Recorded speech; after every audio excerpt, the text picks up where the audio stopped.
இந்த திருநாட்டில் ஏன் கையை ஏந்த வேணும் வெளிநாட்டில் ஒழுங்காய் பாடுபடு வயல் காட்டில் ஒழுங்காய் பாடுபடு வயல் காட்டில்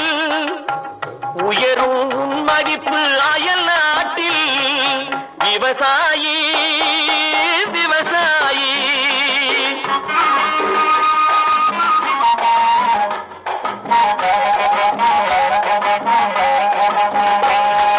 கருப்பெல்கும் சிவப்பெல்கும் வேற்றுமையாய் கருடா